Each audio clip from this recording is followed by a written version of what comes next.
nyasha zeyu kubaba kutanga kuswika nyasi matichengeta ishe takatarisa kumashure upenyu wedu tinona ruopo wenyu Mwari pane patakanga tisina tariro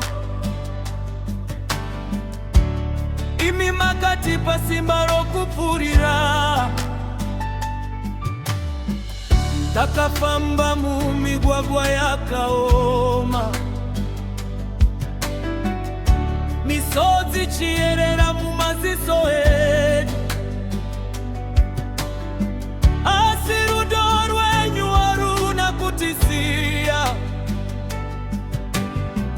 nyasha dzenyu dzakatisimudza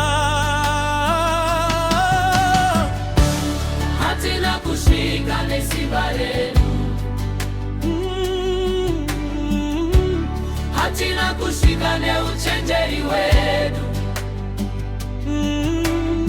zviri zvose zvatiri nasi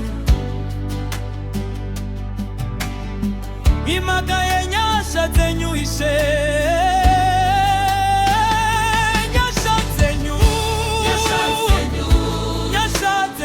takatichengeta kusvika nyasi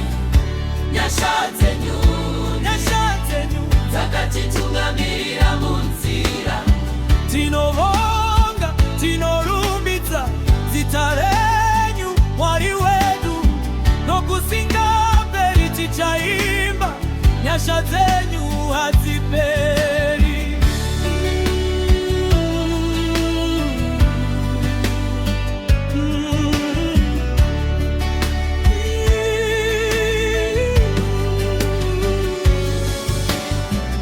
makaregerera zvikanganiso zvedu